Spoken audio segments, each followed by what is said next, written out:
Et c'est un très beau livre que vous pourrez prochainement remporter sur IFM, Le Mont-Saint-Michel d'antan aux éditions Henri Chopin avec près de 200 cartes postales anciennes. L'ouvrage nous invite à redécouvrir la merveille à une autre époque. Son auteur, Henri Decamps, est avec nous. Bonjour à vous. Bonjour. Alors on va commencer par vous présenter Henri Decamps. Donc vous êtes historien, passionné par la Normandie, particulièrement par le Mont-Saint-Michel, où vous avez d'ailleurs été guide de conférencier, c'est bien ça? J'ai été guide pendant 48 ans, durant mes vacances, c'est-à-dire durant l'été, durant certains week-ends, de 1965 à 2012. Vous êtes aussi le président de l'association et les Amis du Mont-Saint-Michel. Et oui, je suis également président des Amis du Mont-Saint-Michel depuis un peu plus de 10 ans, je crois, je ne sais plus. Donc on peut dire que la merveille fait partie de votre vie? Un petit peu, oui. J'aime beaucoup le Mont-Saint-Michel, oui. Alors au niveau de votre bibliographie, vous êtes aussi l'auteur de plusieurs livres autour de la Normandie? J'ai écrit, oui, sur la Normandie, mais surtout sur Rouen, où j'habite sur les hauteurs de Rouen, le Mont-Saint-Aignan, et surtout sur le Mont-Saint-Michel. J'ai écrit beaucoup de livres sur le Mont-Saint-Michel depuis une trentaine d'années. Alors on va présenter cet ouvrage illustré Le Mont-Saint-Michel d'antan. Donc il est disponible depuis le 2 mai.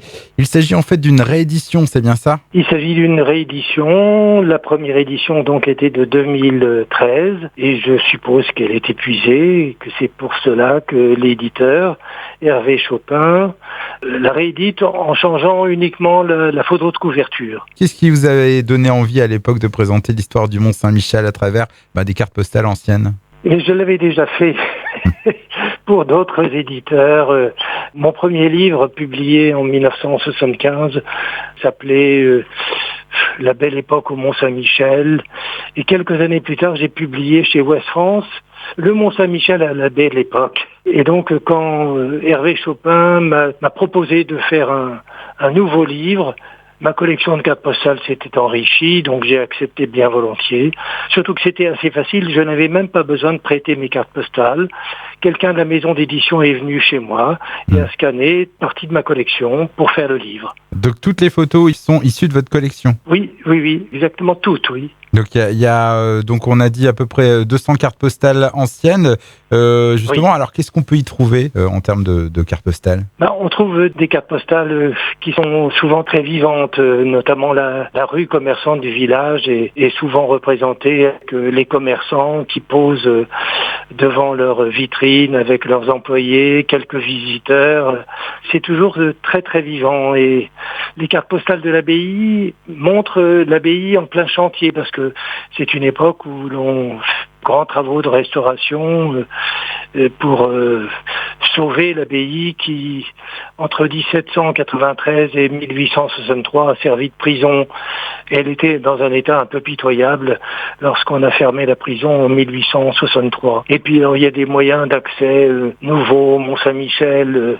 Alors il y a les moyens traditionnels d'arriver en voiture à cheval.